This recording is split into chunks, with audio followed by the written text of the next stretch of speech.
반갑습니다. 장기 투자하는 파더 장투빠입니다. 자, 지금 전 세계 빅테크들이 엔비디아 칩을 사려고 수조 원을 쏟아붓고 있죠. 근데 일론 머스크는 단 4분의 1 성능의 테슬라 자체 칩만으로 자율주행 시장을 압도하고 AI 성능을 매년 10배씩 폭발시키겠다고 선언했습니다. 남들이 물리적인 기계 크기에만 집착할 때 테슬라가 어떻게 소프트웨어 최적화로 세상을 뒤집고 있는지, 그리고 스페이스X가 전 세계 통신망을 어떻게 조용히 장악해 나가고 있는지, 일론 머스크의 소름 돋는 마스터 플랜 한번 알아보겠습니다. 자, 본격적인 시작에 앞서 구독과 좋아요, 알림 설정이 영상을 만들 수 있는 가장 큰 원동력입니다. 바로 시작해 볼게요.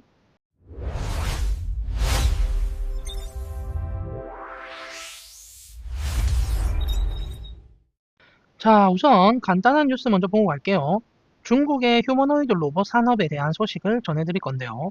휴머노이드, 그러니까 사람의 모습을 한 로봇 산업이 이제 단순한 기술 자랑을 넘어서 본격적으로 산업 현장에 투입될 준비를 마쳤다는 내용입니다.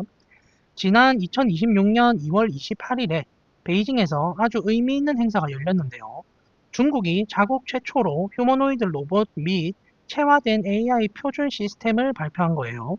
여기서 체화된 AI란 쉽게 말해서 컴퓨터 화면 속에만 있던 AI가 실제로 로봇의 몸을 입고 물리적인 환경에서 스스로 판단하고 움직이는 피지컬 AI, 그런 기술을 뜻하는 거예요. 자, 우리나라의 산업통상자원부 역할을 하는 중국 공업정보화부 주도로 120개 이상의 기관이 참여해서 만든 이 가이드라인은 로봇 업계의 흐름을 완전히 바꿔놓고 있습니다.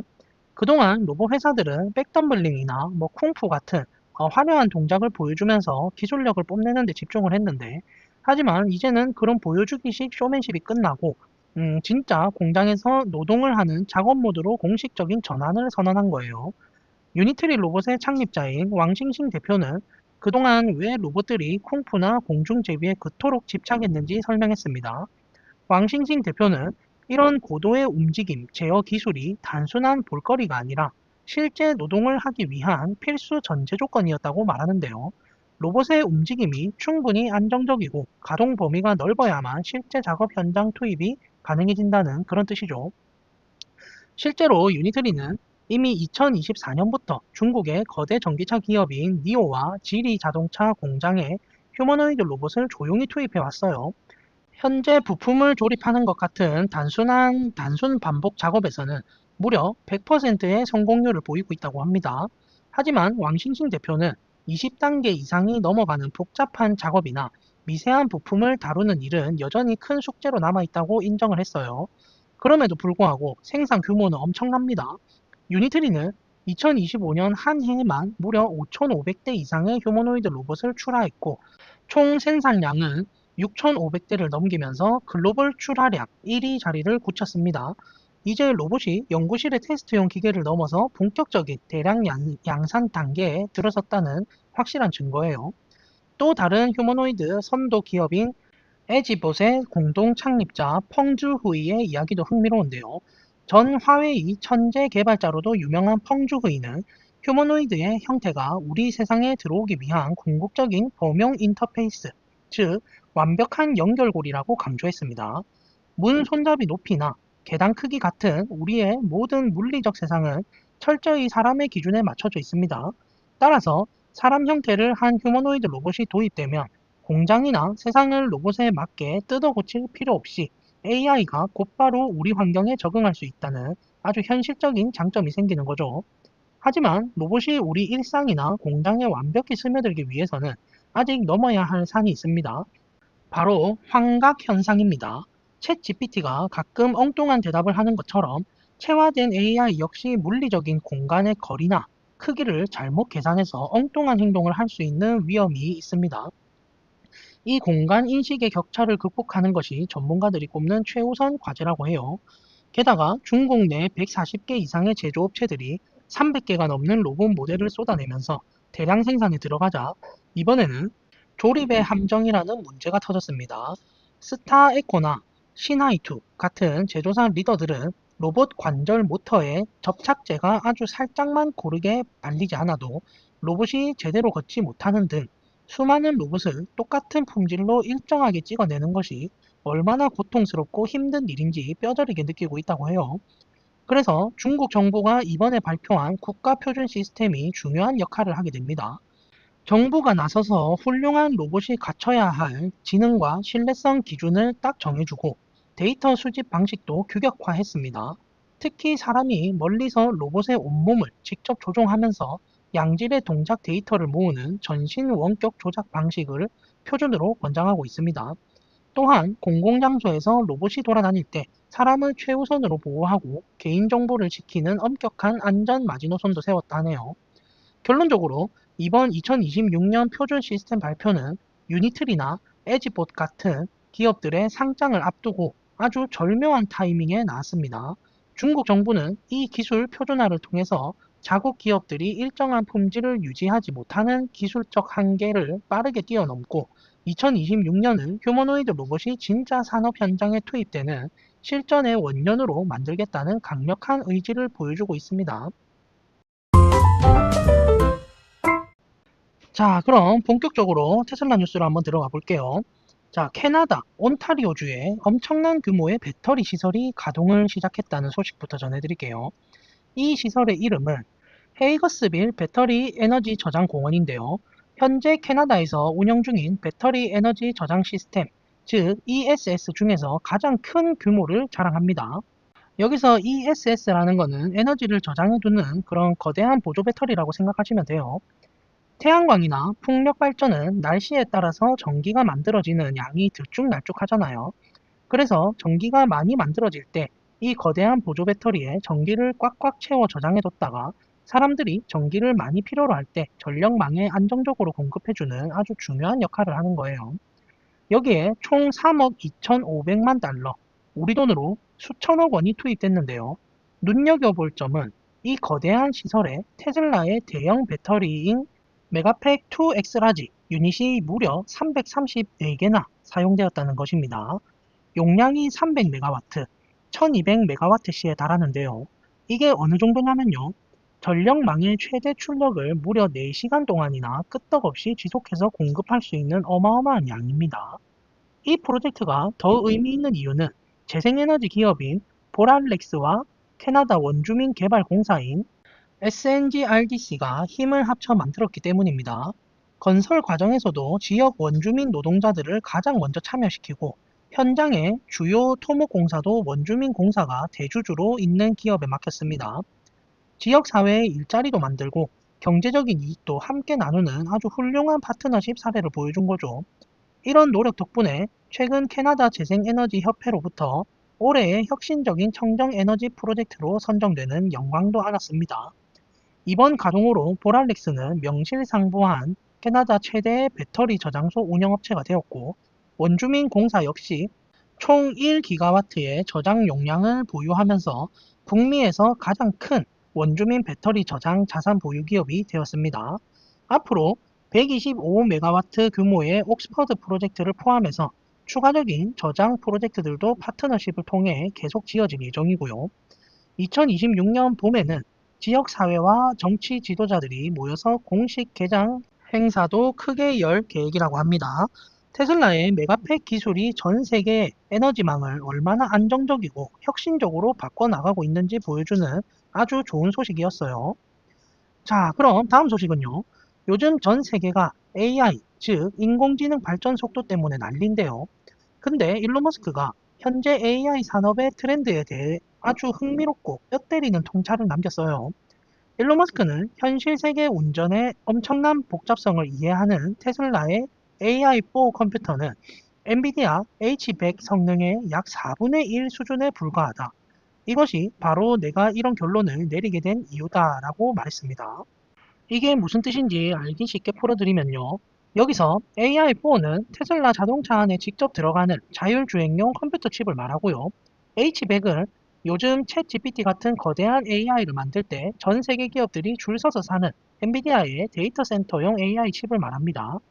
자율주행이라는 것은 도로 위에서 갑자기 튀어나오는 사람, 변하는 신호등, 주변 차들의 움직임까지 수많은 변수를 0.1초 단위로 실시간 계산해야 하는 진짜 극도로 복잡한 작업이에요.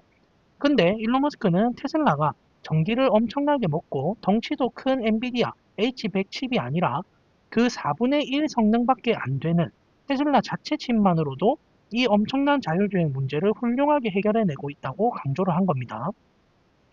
요즘 빅테크 기업들을 보면 더 똑똑한 AI를 만들겠다고 수조 원을 들여서 엔비디아 칩을 사모으고 발전소를 짓고 거대한 데이터 센터를 만들고 있는데요.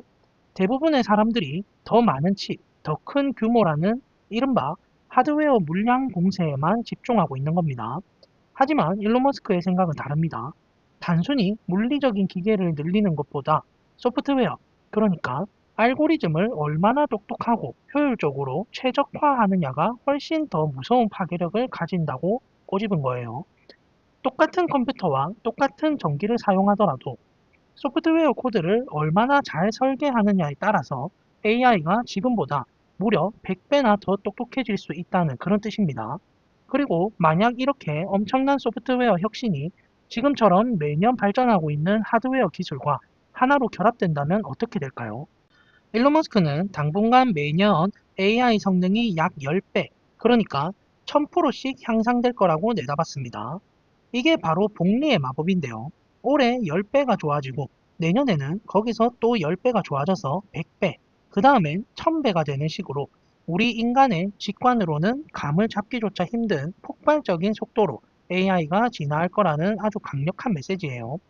테슬라가 단순히 자동차만 파는 회사가 아니라 한정된 자원으로 최고의 지능을 뽑아내는 이 AI 소프트웨어 기술력에 얼마나 진심인지 다시 한번 엿볼 수 있는 그런 대목입니다. 자, 그럼 화제를 돌려서 이번에는 우주로 한번 가볼게요. 스페이스X가 새롭게 공개한 스타링크 모바일 버전 2 위성 발표 내용입니다. 쉽게 말해 우리가 지금 쓰고 있는 스마트폰을 그대로 들고 우주에서 직접 쏘아지는 5G 인터넷을 쓸 수 있게 해주는 차세대 위성 기술에 대한 세부 정보가 드디어 공개된 겁니다. 현재 스타링크 모바일 서비스는 전 세계 32개국 이상에서 서비스되며 무려 17억 명 이상의 인구를 커버하고 있습니다. 이미 40개 이상의 앱과 100개 이상의 기기에서 호환되어 사용이 가능한데요. 특히 우주에 있는 위성이 하나의 거대한 기지국 역할을 해서 우리 스마트폰으로 곧바로 통신을 쏴주는 이른바 다이렉트 투 셀 서비스의 성장세가 아주 무섭습니다. 작년인 2025년 말 기준 1200만 명이었던 사용자가 현재는 최소 한 번 이상 이 기술을 통해 연결해 본 사람이 1300만 명을 넘어설 정도로 계속 커지고 있어요. 이번에 발표된 차세대 버전 2 위성은 기술적으로 엄청난 혁신을 이뤘습니다. 1세대 위성과 비교하면 데이터의 밀도가 100배나 증가했고 한 번에 주고받을 수 있는 데이터의 양, 즉 데이터 처리량은 약 20배나 껑충 뛰었습니다. 이게 가능한 이유는 스페이스X가 자체적으로 맞춤 설계한 실리콘 칩과 최첨단 위상 배열 안테나를 탑재했기 때문인데요. 이 안테나는 전파의 방향을 전자적으로 자유자재로 조절할 수 있어서 아주 효율적이라고 합니다. 여기에 더해 우주에서 특정 지역으로 전파를 집중해서 쏘는 수천 개의 공간 빔 기술을 사용해서 기술 위성 통신에서는 상상하기 힘들었던 아주 넓은 통신 대역폭을 만들어냈다고 합니다. 그럼 이게 우리 같은 실제 사용자들에게 어떤 변화를 가지고 올까요? 말 그대로 우주에서 쏘는 진짜 5G를 경험하게 되는 건데요. 무겁고 비싼 별도의 위성 안테나 장비 같은 건 전혀 필요 없는 거고요. 그냥 지금 주머니에 있는 스마트폰 그대로 우주에서 내려오는 5G 통신을 마치 우리 동네 기지국 통신망처럼 쓸 수 있게 되는 거죠. 초고속으로 유튜브 같은 영상을 스트리밍하는 거고, 매끄럽게 웹서핑을 하거나 무거운 앱을 돌리고 아주 선명한 음성과 화상통화, 이메일 송수신까지 전부 끊김없이 가능해지는 겁니다.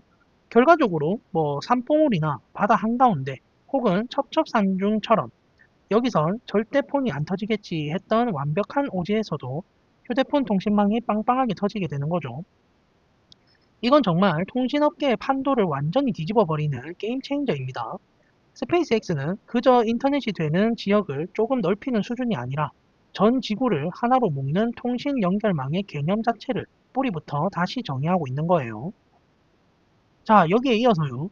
이렇게 스페이스X가 통신 시장을 뒤흔들고 있는 가운데 방금 설명해드린 기술과 완벽하게 이어지는 아주 놀라운 파트너십 소식이 전해졌습니다. 바로 스페이스X의 스타링크와 독일의 거대 통신사인 도이치텔레콤이 손을 잡았다는 소식입니다. 이 둘은 유럽 10개국 무려 1억 4천만 명의 사람들에게 스마트폰을 위성과 직접 연결해주는 서비스를 제공하기로 합의했습니다. 이번 파트너십의 핵심도 역시나 기존 스마트폰을 그대로 쓴다는 건데요. 별도 장비 없이 내 스마트폰으로 단순한 문자 메시지를 넘어서 인터넷 데이터, 음성통화, 그리고 영상까지 직접 주고받을 수 있게 된 거죠. 가장 신기한 점은 스마트폰을 쓰다가 지상 기지국 신호가 안 잡히는 사각지대 같은 곳으로 들어가면 폰이 알아서 자동으로 스타링크 위성망을 잡아내서 통신이 끊기지 않게 유지해준다는 거예요. 상세 내용을 보면요.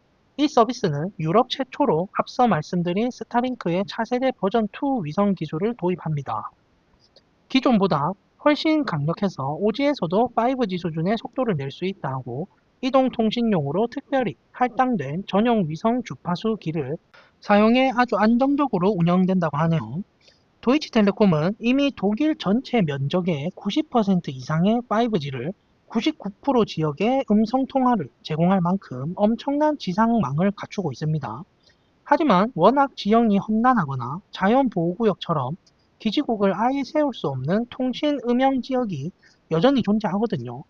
바로 이 마지막 남은 빈틈을 2028년부터 스타링크가 하늘에서 완벽하게 메워주는 거죠. 말 그대로 지구상 어디서나 터지는 에브리웨어 네트워크가 완성된 겁니다. 또한 위성통신은 땅에 있는 기지국이 무너지든 말든 우주에서 쏘기 때문에 영향을 받지 않죠. 지진 같은 자연재해나 대규모 정전으로 기존 지상통신망이 다 먹통이 되는 비상 상황에서도 스타링크망을 통해 외부에 구조 요청을 하고 연락을 취할 수 있는 아주 강력한 안전망이 확보된 셈이에요. 이 엄청난 서비스는 스타링크의 차세대 위성들이 우주의 궤도를 잡고 이 기술을 지원하는 스마트폰들이 시장에 충분히 보급될 것으로 예상되는 2028년 초에 독일을 비롯한 유럽 시장에 정식으로 출시될 예정이라고 합니다. 이 뉴스가 주는 시사점은 아주 명확합니다. 스타링크는 이제 단순히 시골이나 오지에서 쓰는 가정용 인터넷 회사를 넘었습니다. 기존 거대 통신사들의 약점을 완벽하게 보완하면서 통신망의 중추 역할을 하는 핵심 기술로 조용히 하지만 확실하게 유럽 모바일 인프라에 자리 잡고 있다는 그런 사실입니다. 자, 여러분, 오늘 제가 준비한 소식은 여기까지고요. 오늘 소식에 대해 구독자님들은 어떤 생각이 드셨는지 자유롭게 댓글로 남겨주시면 함께 이야기 나눠보겠습니다. 이상으로 저는 장기 투자하는 파더 장투파였습니다. 감사합니다.